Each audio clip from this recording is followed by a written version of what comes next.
دیکھیں اصل بات یہ ہے کہ کوئی بھی بندہ جو ہے نا اس کی فکر 100% غلط نہیں ہوتی، ٹھیک ہے؟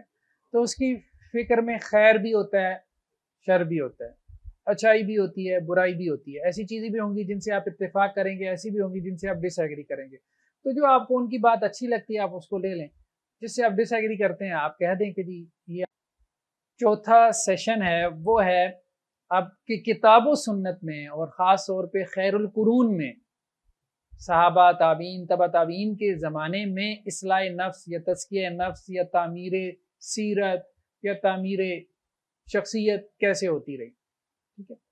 یا کتاب و سنت کا جو سلف کا فہم ہے اس کے مطابق ہم اپنی شخصیت کی تعمیر کیسے کر سکتے ہیں. تو یہ چوتھی اور آخری ڈائمنشن ہے اور سب سے اہم ڈائمنشن یہی ہے کہ کسی کو بھی اس میں اختلاف نہیں ہوگا کہ یہی وہ صحیح طریقہ ہے ان لوگوں کے لیے جو خاص طور پہ دین اسلام کو مانتے ہیں کہ جس طرح سے صحابہ نے اپنی شخصیت کی تعمیر کی، جس طرح سے تابعین اور تبع تابعین نے اپنے اخلاق کو سنوارا، اپنی سیرت میں نکھار پیدا کیا، یا جس طرح کتاب و سنت نے ہمیں بتایا کہ اس طرح سے تم اللہ کا تقرب حاصل کر سکتے ہو. وہ سب سے بہترین طریقہ ہے، وہی طریقہ ہے جس کو فالو کرنا چاہیے. اچھا، اس پہ میں نے ایک کتاب لکھی ہے، یہ کتاب بہت سارے لوگوں نے پڑھی ہوگی، جنہوں نے نہیں پڑھی تو وہ نیٹ پہ اس کو گوگل کر لیں، انشاءاللہ سے آپ کو مل جائے گی، صالح اور مصلح، ٹھیک ہے؟ اور اس کا پورا نام یہی ہے کہ قرآن و سنت، سلف صالحین کے قرآن و سنت کے فہم اور اسی طرح سے خیر القرون اس کے مطابق جو تزکیہ نفس اور اصلاح احوال کا پروگرام ہے، یہ کتاب اس کے اوپر لکھی گئی ہے. اس کے 11 چیپٹرز ہیں، ٹھیک ہے؟ تو انشاءاللہ سے آپ اس کتاب کو پڑھیں گے تو آپ اس کو انجوائے کریں گے. بیسیکلی یہ چونکہ مجھے شروع سے میں نے آپ کو بتایا ان چیزوں کا شوق رہا ہے، بس کچھ ایسے لوگوں کی صحبت حاصل ہو گئی جن کی وجہ سے شوق پیدا ہو گیا. محلے کی مسجد میں ہم حفظ کرتے تھے تو تبلیغ والے آتے تھے، ان کی باتیں بچپن سے سننا شروع کر دیں تو وہ ذہن میں ایک اثر لینا شروع کر دیا کہ بزرگ بننا ہے، ٹھیک ہے؟ بزرگوں کی باتیں سنتے تھے نا، اس وقت شوق پیدا ہو گیا یار بزرگ بننا چاہیے ہمیں بھی، ٹھیک ہے؟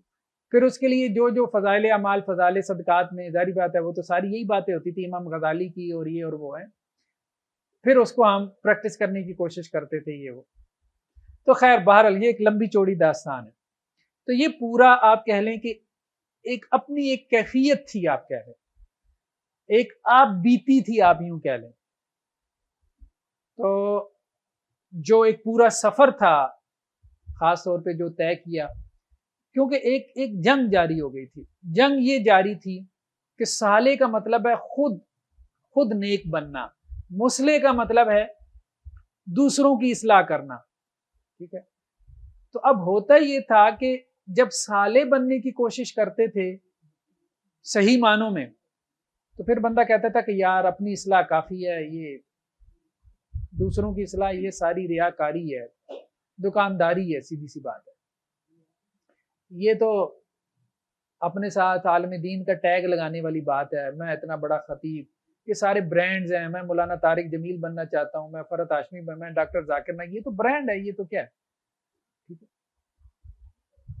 لیکن جب اصلاح کا کام کرتے تھے تو پھر اس وقت یہ خیال بھی آتا تھا کہ یار اب اپنی ذات نظر انداز ہو رہی ہے. تو ایک جنگ جاری رہتی تھی کہ اصل میں زندگی میں کیا ہے، صالح بننا یا مصلح بننا، یا ایک وقت میں انسان صالح اور مصلح کیسے ہو سکتا ہے، ایک وقت میں کیسے یہ توازن کیسے پیدا کر سکتا ہے. تو یہ ایک کشمکش تھی، اسی کشمکش میں کچھ چیزیں، کچھ تحریریں لکھی، وہ بس ایک کتاب کی صورت جو ہے وہ مرتب ہو گئی. بہرحال اس میں کچھ چیزیں جو ہے وہ انٹرسٹنگ ہیں، بس ہم اس کو تھوڑا سا ہم اس کو دیکھیں گے. 640 صفحات کی کتاب ہے جی. اس کو ہم بس انشاءاللہ آدھے گھنٹے میں نا انشاءاللہ سے اس کو ہم جسے کہتے ہیں طائرانہ نگاہ، طائر سے ہے نا، پرندے کی طرح اڑتی ہوئی نگاہ ڈالیں گے.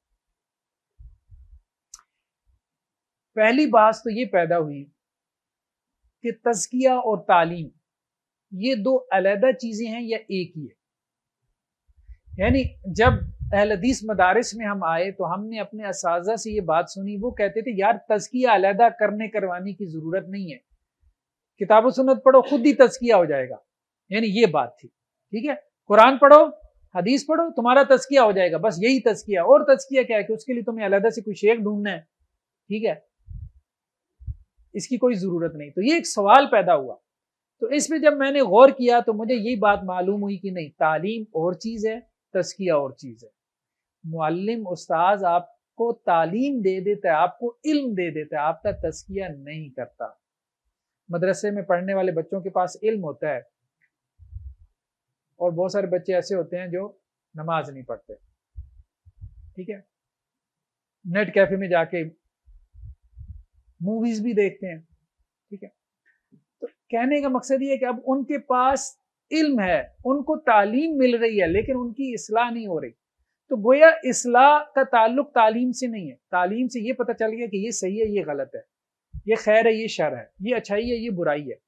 لیکن میں اس اچھائی پہ آ جاؤں، میں اس برائی سے رک جاؤں، میں اس خیر کو اختیار کر لوں، میں اس شر سے بچ جاؤں، اس کے لیے کوئی علیحدہ کام کی ضرورت ہے. تو اس لیے میں اس نتیجے پہ پہنچا کہ دو چیزیں ہیں، ایک ہے استاذ، ایک ہے شیخ. استاذ تو وہ ہے جو معلم ہے، جو ٹیچر ہے، جو آپ کو تعلیم دے گا، جو بتائے گا یہ کتاب اللہ، یہ سنت رسول ہے، ٹھیک ہے، جو علوم ہم مدارس میں پڑھتے ہیں. ایک ہے شیخ جو آپ کی تربیت کرے گا، وہ آپ کو بتائے گا کہ بھائی آپ نے کتاب و سنت پہ عمل کیسے کرنا ہے. ہاں، ہو سکتا ہے کوئی استاذ جو ہے وہ استاذ ہونے کے ساتھ شیخ بھی ہو، معلم ہونے کے ساتھ وہ، اس کے لیے ایک لفظ استعمال ہوتا ہے مینٹور، مربی بھی ہو. مربی ہونا بالکل علیحدہ چیز ہے. مربی اصل میں اس کو ہم کہیں گے، اچھا ایک تو وہ ہے نا، استاذ آیا، اس نے کلاس میں آ کے پڑھا دیا، باب التہجد، تہجد کی حدیثیں بیان کر دیں، یہ فضائل ہیں، ٹھیک ہے، اس سے آپ تہجد پڑھنا شروع ہو جائیں گے. میں یہاں تہجد کی حدیثیں بیان کر دوں، آپ تہجد گزار بن جائیں گے. یہ استاد ہے. شیخ کون ہے، معلم کون ہے، مینٹور کون ہے؟ اگر وہ خود تہجد گزار ہے نا تو وہ اپنی آڈینس کو تہجد پہ لے آئے گا. سمجھ رہے میری بات؟ وہ اس طرح سے ان سے گفتگو کرے گا، وہ اس طرح سے ان سے چلے گا کہ اس کے پاس بیٹھنے والا تہجد گزار بن جائے گا. یعنی شیخ اس کو کہتے ہیں کہ نیکی کے جس لیول پہ وہ کھڑا ہے،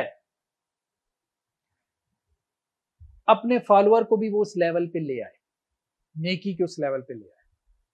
یہ اصل میں شیخ ہے، یہ اصل میں مینٹور ہے، یہ اصل میں مربی ہے، یہ اصل میں مزکی ہے، یہ کام کرنے والا ہے. اس کی طرف ہمارے ہاں توجہ نہیں دی گئی. دیکھیں ایک اعتراض ٹھیک ہے تصوف والوں کا، وہ یہ کہتے ہیں نا، آپ یہ جو اعتراض کرتے ہیں تصوف غلط ہے، فلاں ڈمکان، یہ سارا کچھ غلط ہے. آپ کے پاس کیا ہے تربیت کے لیے؟ آپ کے پاس کون سا نظام ہے؟ وہ بھی تو ہمیں دکھائیں نا. یہ بات ان کی ٹھیک ہے، ہمیں ایک تربیتی نظام بتانا پڑے گا، سمجھانا پڑے گا کہ بھائی یہ ہے تربیتی نظام، اس کا متبادل جو کتاب و سنت میں آیا ہے. صرف تصوف کا رد کر دینے سے مسئلہ حل نہیں ہوگا. بات یہ ہے کہ اب اپنی تربیت تو کرنی ہے نا، اس پہ تو متفق ہے نا. اولاد کی تربیت کیسے کریں گے؟ نماز پہ لے کے آنا ہے، تہجد پہ لے کے آنا ہے، اخلاق اچھے کرنے ہیں، بری چیزوں سے بچانا ہے. تو یہ کام جو ہے وہ شیخ کریں گے، ٹھیک ہے. تو اس کے لیے ہمیں محنت کرنی ہے، مطلب ایسے لوگ ہمیں پیدا کرنے ہیں، ایسے لوگ ہمیں پیدا کرنے ہیں کہ جو تربیت کا کام کریں، جن کا میدان ہی یہی ہو، جو یہی سوچیں، یہی پڑھیں تربیت کیسے کرنی. اب آپ کو میں مثالیں دیتا ہوں. حضرت عبد القادر رائے پوری، یہ دیوبند میں ایک بڑے صوفی ہو گزرے، بڑے لوگ ان سے بیعت تھے. ان کا معمول یہ ہوتا تھا کہ جب ان سے کوئی بیعت کرنے کے لیے آتا تھا نا، مولانا منظور نعمانی بھی ان سے بیعت ہوئی ہے، اور بھی بڑے لوگ ان سے بیعت ہوئی. تو جب کوئی آتا تھا تو یہ اب اس کو کہتے تھے کہ بھائی نماز کی اصلاح کرنی ہے. اب وہ مسجد میں بیٹھے ہیں، وہ آیا ہے تو اب کہا کہ جاؤ تم 2 رکعت پڑھ کے آؤ، اور 2 رکعت نماز تم نے ایسے پڑھنی ہے کہ اس میں اللہ کے علاوہ کسی کا خیال نہ ہو. اب وہ جاتا تھا، اب ظاہری بات ہے گیا 2 رکعتیں پڑھی، اللہ کے علاوہ کسی کا خیال آ گیا ہوگا، آ گیا دوبارہ، ہاں بھائی اللہ کے علاوہ کسی کا خیال آیا تھا، جاؤ پھر 2 رکعتیں پڑھ کے آؤ. سمجھ؟ یہ ہے تربیت، اس کو تربیت کہتے ہیں. تو تربیت میں بتلایا نہیں جاتا بلکہ سکھایا جاتا ہے، چلایا جاتا ہے۔ تو ایسے مربی ہونے چاہیے جو باقاعدہ سکھائیں، جو باقاعدہ چلائیں، جو باقاعدہ بتلائیں۔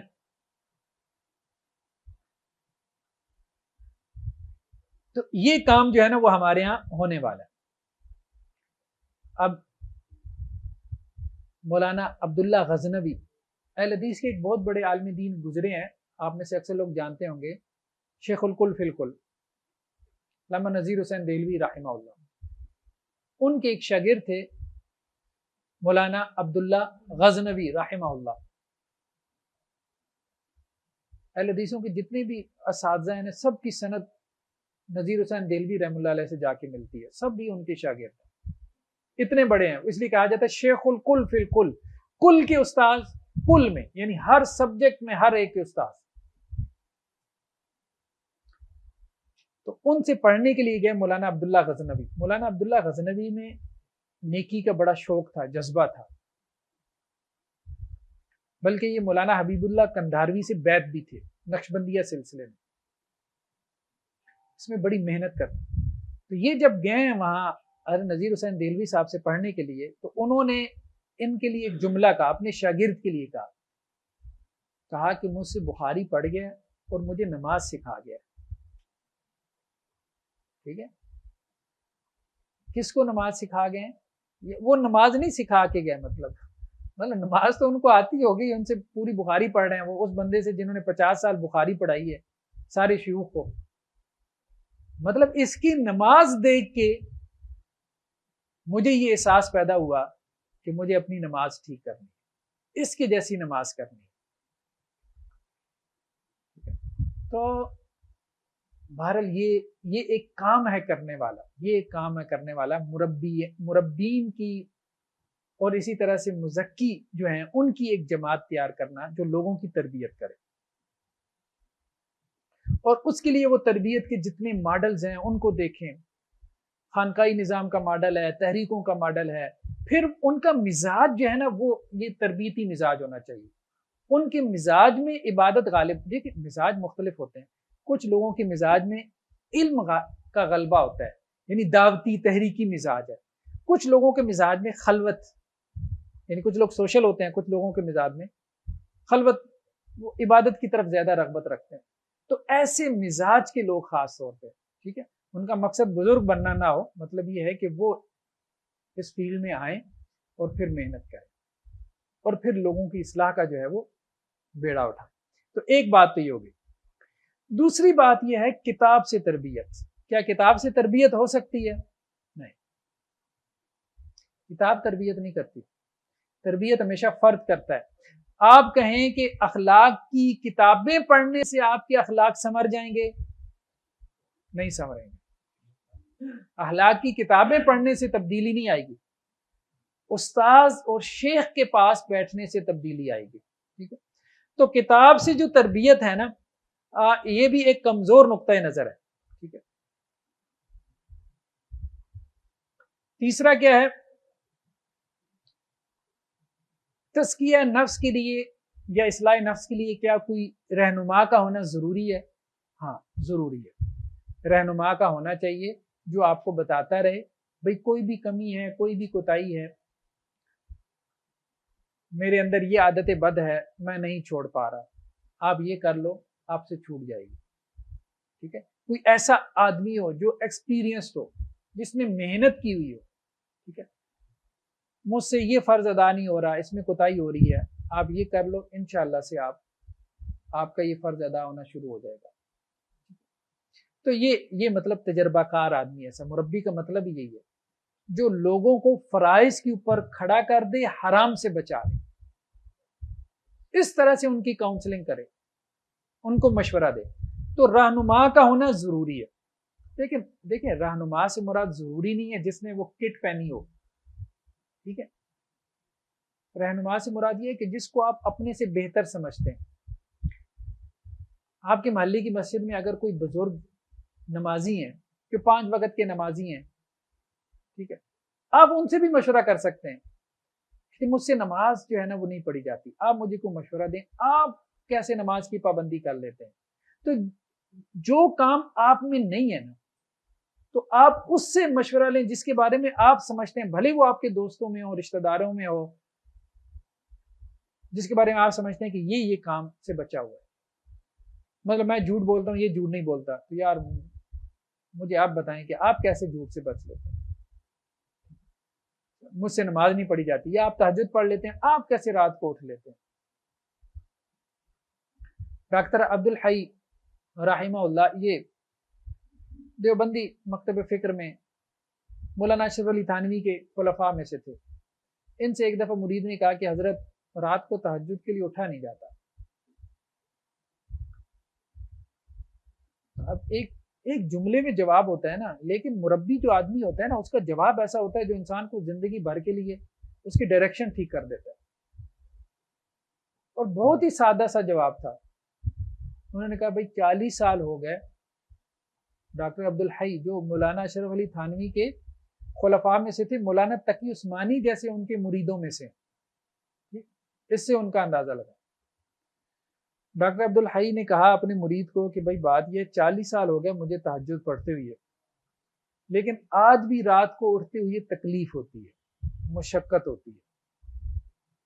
رستہ یہی ہے، مجاہدہ نفس، نیکی کرنی ہے، نفس سے جہاد کرنا پڑے گا۔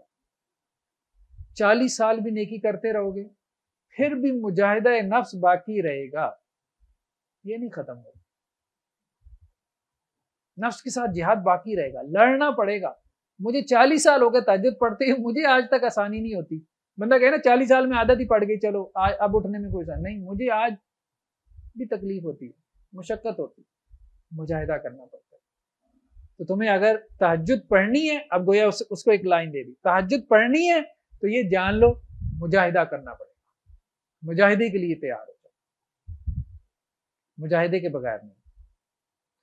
تو یہ ہے تزکیہ نفس کے لیے کوئی رہنما ہونا چاہیے۔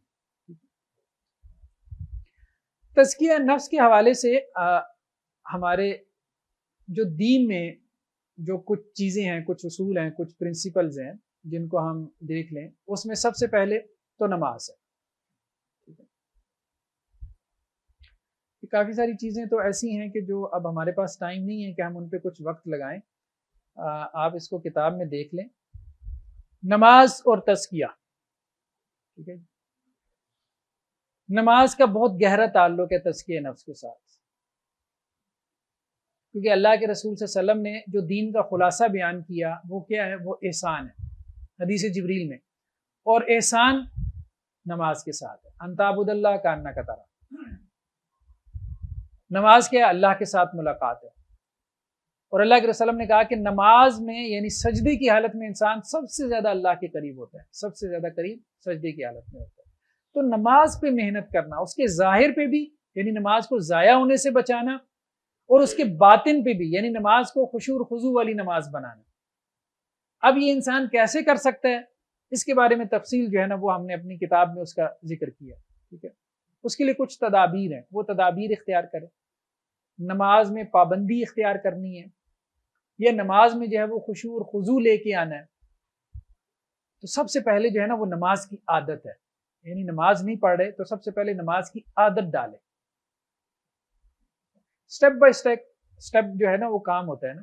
یونیورسٹی میں اب بچے نماز نہیں پڑھتے، میں ایک یونیورسٹی میں پڑھاتا ہوں تو میں ان کو ایک اسائنمنٹ دیتا ہوں، اسائنمنٹس ہوتی ہیں نا سیمسٹر میں 3-4 اسائنمنٹس ہوتی ہیں، ایک اسائنمنٹ میں ان کو دیتا ہوں، بھائی 5 دن 5 وقت کی نماز پڑھنی ہے، اللہ تو تمہیں ثواب دے گا، میں تمہیں نمبر دوں گا، ٹھیک ہے۔ اور اس کے ان کے مارکس ہوتے ہیں،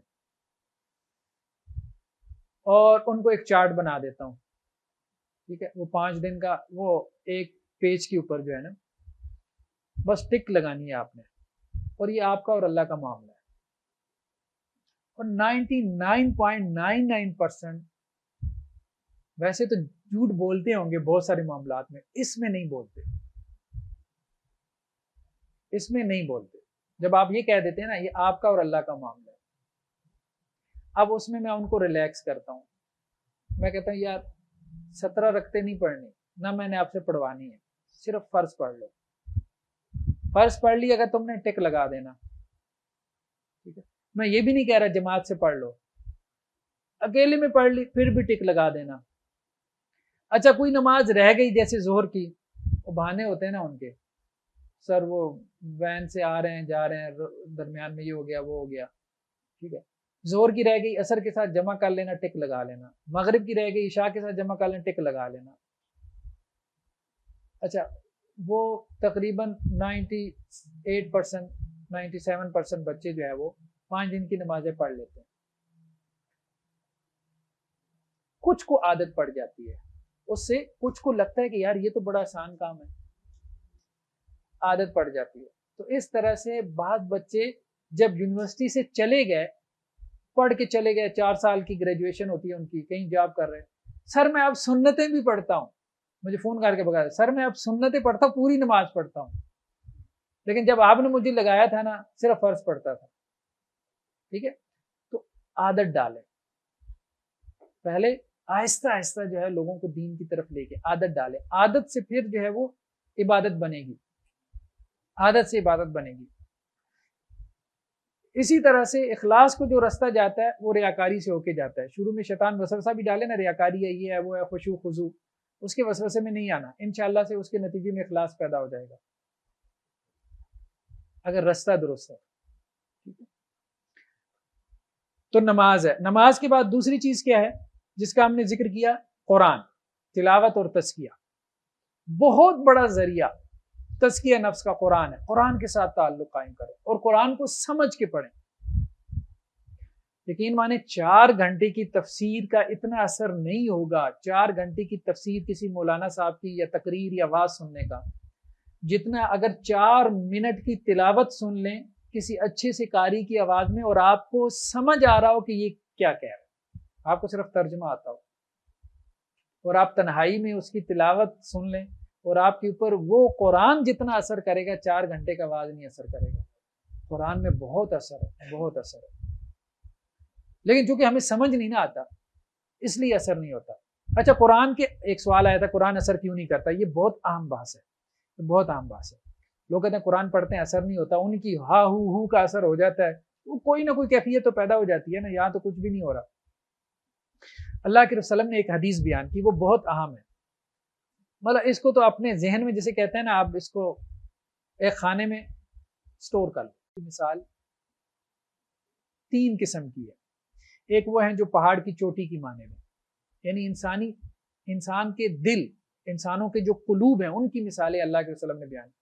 ایک وہ جو پہاڑ کی چوٹی کی طرح ہے، پہاڑ کی چوٹی کے اوپر بارش ہوتی رہتی ہے، کوئی فصل اگتی ہے پہاڑ کی چوٹی پہ؟ نہیں. دانے پھینک دیں اگے گی؟ نہیں. کیوں؟ زمین سخت ہے، بارش ٹھہری گی نہیں. ٹھیک ہے. تو اس لیے اللہ کے رسول نے کہا یہ وہی کیا ہے، یہ بارش کی مانند ہے. جیسے بارش میں حیات ہے، زندگی ہے، فصل لہلہانے لگ جاتی ہے، پھل پھول پودے ہر طرف سبزہ ہو جاتا ہے. بارش نہ ہو رہی ہو نا، جب بارش ہوتی ہے سارے لوگ باہر نکل کھڑے ہوتے ہیں، ایسے جیسے دل خوش ہو گئے، انسان مردہ شہر زندہ ہو گیا. قرآن نے بھی یہی کہا ہے. تو اب وہ بارش ہو رہی ہے، ہفتوں ہو رہی ہے، مہینوں ہو رہی ہے پہاڑ کی چوٹیوں پہ، کوئی فصل نہیں ہو رہی، کوئی فائدہ نہیں ہو رہا. دل سخت ہے، کوئی فائدہ نہیں ہوگا قرآن پڑھنے کا اگر دل سخت ہے. اللہ کے وسلم نے کہا دوسری قسم انسانوں کی وہ ہے کہ جن کے دل جو ہے نا وہ پیالے کی مانند ہے. جیسے وادی ہوتی ہے نا، پہاڑوں کے درمیان ایک وادی ہوتی ہے، جھیل بن جاتی ہے، تو وہ زمین بھی سخت ہے، وہ پانی ایبزارب نہیں کرتی لیکن پانی ذخیرہ کر لیتی ہے. فصل وہاں پہ بھی نہیں اگتی، ٹھیک ہے، اس زمین کو بھی فائدہ نہیں ہوتا، لیکن پانی ذخیرہ ہونے سے لوگوں کو فائدہ ہو جاتا ہے. تو اللہ کے وسلم نے کہا دوسری قسم ان لوگوں کی ہے کہ جن کے پاس قرآن کا علم آیا، انہیں خود تو فائدہ نہیں ہوا لیکن لوگوں نے ان کے علم سے کیا کیا؟ فائدہ اٹھا لیا. یعنی انہوں نے علم ذخیرہ کر لیا، جھیل کی مانند ہو گیا نا، کوئی آیا اس نے اس سے فائدہ اٹھا لیا، اسے خود فائدہ نہیں ہوا. چلے یہ بھی کسی درجے میں کسی کو تو فائدہ ہو گیا نا، اس کو نہ ہوا. تیسرا درجہ آپ صلی اللہ علیہ وسلم نے کہا کہ قلب کی زمین نرم ہو، جیسے بارانی زمین ہوتی ہے. اب اس میں پانی کی ایک بوند بھی گرتی ہے تو وہ کیا کرتی ہے؟ جذب ہو جاتی ہے، وہ فصل اگا دیتی ہے، فصل پیدا کر دیتی ہے. تو اسی طرح سے اگر انسان کے قلب کی زمین نرم ہوگی، دل میں جسے کہتے ہیں دل رقیق القلب ہوگا، نرم دل آدمی، اس پہ قرآن بہت اثر کرتا ہے۔ سخت دل کے اوپر قرآن اثر نہیں کرتا۔ نرم دل آدمی کے اوپر قرآن پڑھنے سے کیفیت طاری ہوتی ہیں۔ یہ ممکن ہی نہیں ہے کہ نرم دل ہو اور اس پہ کیفیت طاری نہ ہو قرآن سننے سے، پڑھنے سے۔ تو پہلے دل کی زمین کو نرم کریں۔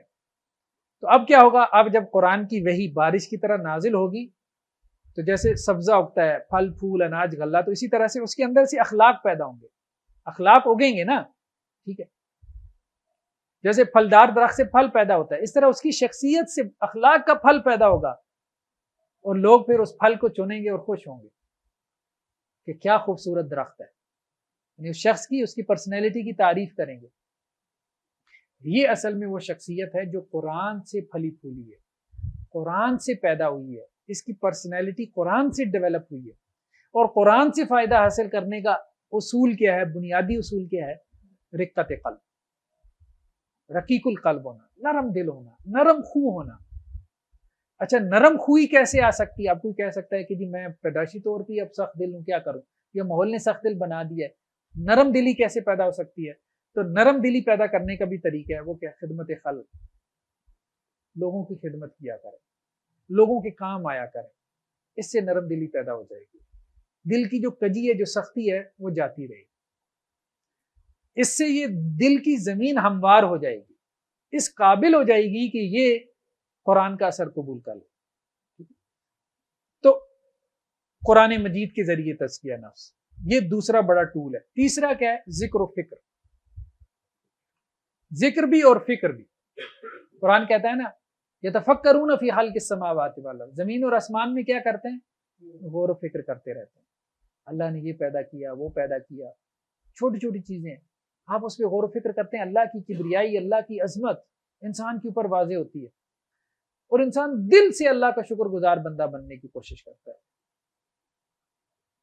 دیکھیں نا، آپ کہیں سڑک کے کنارے کھڑے تھے، ایک سے لفٹ مانگی، دوسرے سے 10 گاڑیاں گزر گئیں، کسی نے نہیں روکا، بعد میں ایک بائک والا آیا، اس نے روک لیا، آپ بیٹھے، جہاں آپ کو چھوڑنا تھا جو 4 کلومیٹر کے بعد چھوڑا، تو آپ کا دل کتنا اس کے لیے شکر گزار ہو جائے گا۔ چھوٹی سی بات ہے، اس نے آپ کو لفٹ دے دی۔ اللہ تعالیٰ کے احسانات کتنے زیادہ ہیں۔ اگر ہم نئی بائک خرید لیں، نئی گاڑی خرید لیں، تو کبھی ہم اتنے شکر گزار ہوتے ہیں جتنے ہم اس بندے کا شکریہ ادا کر دیتے ہیں جس نے 2-4 کلومیٹر کا ہمیں جو ہے وہ سفر طے کروا دیا۔ کیا ہے؟ پیچھے سوچ نہیں ہے صرف۔ اگر آپ سوچنا شروع کر دیں گے، سوچنا شروع کر دیں گے، تو یہ سوچ آپ کے اندر اللہ کا شکر پیدا کرے گی، اللہ کے حوالے سے تعلق کی ایک کیفیت پیدا کرے گی۔ تو قرآن کی 2 اصطلاحات ہیں، صرف اللہ کا ذکر نہیں، فکر بھی۔ فکر کے ساتھ پھر ذکر میں گہرائی پیدا ہوگی، پھر ذکر اثر کرے گا، پھر ذکر اثر کرے گا۔ چھوٹی چھوٹی باتیں ہوتی ہیں، دیکھیں ایک یہ ہے، اس کو ایک دنیاوی مثال سے سمجھتے ہیں۔ ایک یہ کہ ایک بندہ آپ کا دوست آپ کو بتاتا ہے یار کینسر کا مریض ہے اور کینسر کی بڑی تکلیف ہوتی ہے، وہ آپ کو بتا رہا ہے۔ اور ایک یہ کہ اللہ نہ کرے آپ کو خود کینسر ہو جائے، اب وہ بتائے کہ یار مجھے کینسر ہے۔ کسی کو گردے میں پتھری ہو جائے نا، اور وہ کسی کو بتائے یار اس کی بڑی تکلیف ہوتی ہے، اور اس کو کبھی گردے میں پتھری نہ ہوئی، اس کو نہیں سمجھ میں آئے گی، تھوڑی بہت سمجھ میں آئے گی لیکن اتنی سمجھ میں نہیں آئے گی۔ لیکن جس کو کبھی پتھری ہوئی ہو اسے بتائے گا تو وہ فیل کرے گا، اس کا درد وہ فیل کرے گا۔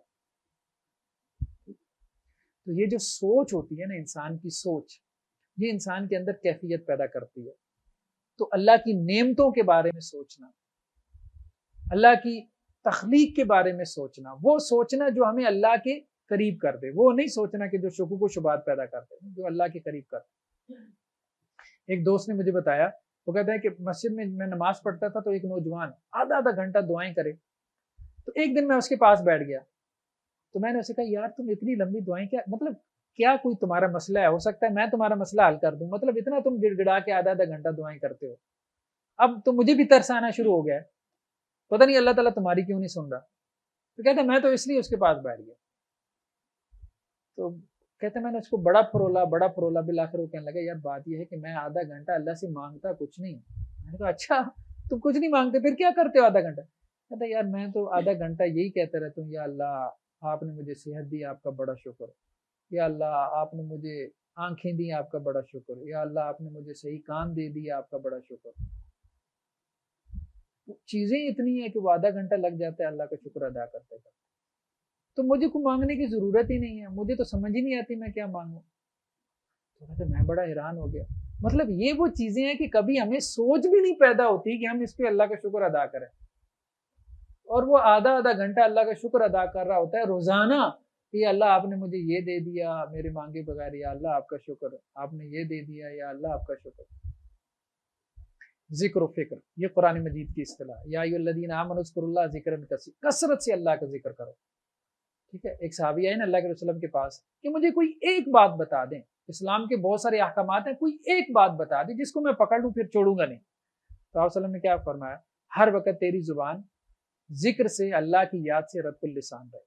ذکر وہی ہے جو زبان کا ہے, یہ نہیں وہ دل جو ہے وہ کر رہا ہے ذکر کر رہا ہے. دل اللہ کے رسول نے کیا کہا, تیری زبان رب اللسان رہے, یعنی ذکر وہی ہے جو زبان سے ہو. سبحان اللہ والحمد للہ ولا الہ الا اللہ واللہ اکبر لا حول ولا قوۃ الا باللہ سبحان اللہ وبحمدہ سبحان اللہ العظیم, جو بھی اذکار یہ اذکار. اس کے بعد کیا, تہجد کا ذکر ابھی آیا, ان ناشئۃ اللیل ہی اشد وطئا واقوم قیلا. یہ تو قرآن نے خود کہا ہے, نفس کو کچلنے کا, نفس کو ٹرین کرنے کا, نفس کو کنٹرول کرنے کا سب سے بہترین ذریعہ رات کو بیدار ہونا. سب سے اس سے بہتر کوئی ذریعہ ہے ہی نہیں. نفس کی اصلاح چاہتے ہو, تزکیہ نفس چاہتے ہو, تزکیہ نفس تہجد کے ذریعے سے حاصل ہو. پھر اس کے بعد دعا کا اہتمام کریں. اچھا میں نے ایک وقت میں یہ بڑی کوشش کی کہ جو بڑے بڑے لوگ جن کو اللہ نے کوئی مقام اور مرتبہ دیا دین میں, تو میں ان کی سوانح پڑھوں, بایوگرافی یعنی ان کی زندگی کے حالات پڑھوں, اور یہ چیز نکالوں کہ وہ بڑے کیسے بن گئے, مطلب کیا ان میں کیا چیز مشترک تھی. تو جو چیز مجھے نظر آئی وہ یہ تھی کہ وہ سب جو تھے دعا کرنے والے تھے. یعنی اکثر و بیشتر میں نے دیکھا وہ جتنے امام ابن تیمیہ سے لے کے عبداللہ محدث روپڑی رحمہ اللہ تک جتنے بڑے بڑے علماء تھے, وہ میں نے دیکھا کہ ان کا اکثر وقت کا ایک بڑا حصہ لمبی دعائیں کرنے میں. جیسے ابن تیمیہ کے بارے ابن قیم کہتے ہیں کہ میں ایک مرتبہ گیا, کوئی چاشت کا وقت ہوگا 10-11 بجے کا, اور ابن تیمیہ فجر کے بعد سے بیٹھے ہوئے, جہاں نماز پڑھی وہیں پہ بیٹھے ہوئے, اور فارغ ہوئی کوئی 10-11 بجے, اذکار کرتے رہے, اور فارغ ہو کے میری طرف دیکھا, کہنے لگے یہ ہمارا آج کا ناشتہ تھا, اگر ہم یہ ناشتہ نہ کریں تو ہم کام نہیں کر سکتے. تو یہ ان کی دعا اور اذکار کی کیفیت ہوتی تھی. اور یہ تو معمول تھا نا, مطلب فجر کے بعد سے لے کے اشراق تک اور عصر سے لے کے مغرب تک خلوت میں اللہ سے دعائیں کرنا. جن لوگوں نے بھی کوئی دنیا میں کام کیا ہوگا نا, آپ دیکھیں گے پیچھے دعا ہوگی, یا اللہ ہم سے یہ کام لے لے. تو یہ دعا بہت اہم ہتھیار ہے تزکیہ نفس کا. دعا قبول نہ ہو یہ اللہ کے آپ کو قریب کر چھوڑتی ہے. یعنی دعا مانگنے کے بعد کی ایک جو کیفیت ہوتی ہے نا سکون اور اطمینان کی, وہ شاید دعا کی قبولیت میں بھی نہیں ہوتی اگر انسان کو اللہ تعالیٰ وہ عطا کر دے. اور آخر میں بس ایک اور چیز کا ہم تذکرہ کرتے ہیں, مزید تو اور بہت ساری چیزیں. صدقہ جس کا ذکر قرآن نے بہت زیادہ کیا, لن تنالوا البر حتی تنفقوا مما تحبون, نیک بننا تو دور کی بات, تم نیکی کی گرد کو بھی نہیں پا سکتے جب تک کہ وہ نہ خرچ کرو جو تمہیں محبوب ہے. صدقہ کیے بغیر کوئی بندہ کہے کہ میں تزکیہ نفس اصلاح نفس کر لوں گا, کنجوس آدمی کا کبھی تزکیہ نہیں ہو سکتا. سارا دن روزہ رکھے, ساری رات تہجد پڑھے. تزکیہ نفس میں بہت بڑا ٹول وہ کیا ہے, صدقہ, اللہ کے راستے میں خرچ کرنا, اللہ کے راستے میں خرچ کرنا. اور قرآن اس معاملے میں بہت واضح ہے, بہت کلیئر ہے قرآن. صدقۃ تطہرہم وتزکیہم, اے نبی صلی اللہ علیہ وسلم آپ کیا کریں, ان کا صدقہ قبول کریں جو ان کو پاک کرے گا اور ان کا تزکیہ کرے گا. یہ قرآن نے کہا ہے صدقہ ان کا تزکیہ کرے گا. کیونکہ انسان کے نفس میں جتنی خرابیاں ہیں ان خرابیوں کی جو جڑ اور وجہ ہے وہ کیا ہے؟ دنیا کی محبت. اور دنیا کی محبت مال کی محبت ہے. تو مال کی محبت کیسے نکلے گی؟ جب اللہ کی محبت اس کے اوپر غالب آ جائے گی. جب مال کو آپ اللہ کے راستے میں خرچ کریں گے تو پھر مال کی محبت پہ اللہ کی محبت غالب آئے گی. اللہ تعالیٰ نے یہ نہیں کہا کہ مال کی محبت ہونی نہیں چاہیے. اللہ تعالیٰ تو کہہ رہے ہیں کہ زین للناس حب الشہوات، مال کی محبت تو ہم نے خود ڈال دی ہے. اللہ تعالیٰ نے صرف یہ مطالبہ کیا کہ اللہ کی محبت مال کی محبت پہ غالب رہے. اگر کسی غریب مسکین کی آپ مدد کر سکتے ہو اور اس کی حالت زار کو دیکھ کے آپ کا ہاتھ اپنے بٹوے کی طرف، اپنی جیب کی طرف نہ بڑھے، تو پھر آپ بہت کچھ ہوں گے، بزرگ ہوں گے، کتب ہوں گے، پتہ نہیں کیا کچھ ہوں گے، لیکن آپ نیک نہیں ہیں. قرآن کی نظر میں آپ نیک نہیں ہیں. لن تنالوا البر حتی تنفقوا مما تحبون. تو یہ بہت اہم ہتھیار ہے، بہت اہم ہتھیار ہے کہ نیک بننا ہے. اگر ہم نے اپنا تزکیہ کرنا ہے، اپنی اصلاح کرنی ہے، تو ہمیں عادت ڈالنی ہے صدقے کی.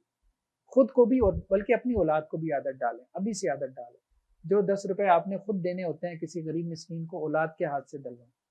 بہت ضروری ہے اللہ کے راستے میں خرچ کرنا. اس سے اپنے نفس کی جو فساد ہے نا، فساد نفس کے اندر جو شر ہے وہ نکلے گا.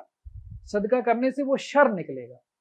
حسد ہے، کبر ہے، تکبر ہے، یہ جتنی چیزیں، عجب ہے، خود پسندی ہے، ریاکاری ہے، نفاق ہے، بغض ہے، عداوت ہے، دشمنی ہے، اس ایسی چیزیں جو رذائل جنہیں ہم کہتے ہیں، ان سے نفس پاک ہو. چلیں جی، یہ موٹا موٹا ہم نے اس کو کیا ہے. باقی تفصیل کے لیے آپ جو ہے نا صالح اور مسلح کتاب کو دیکھیں. تو میری ویب سائٹ ہے drhafizmohammadzubیر.com. وہاں ہم تصانیف کے سیکشن میں جائیں گے تو اس میں آپ کو یہ کتاب مل جائے گی. سبحانک اللہم و بحمدک، نشہد ان لا الہ الا انت، نستغفرک و نتوب الیک. زندگی شعور سے، الحکمہ انٹرنیشنل.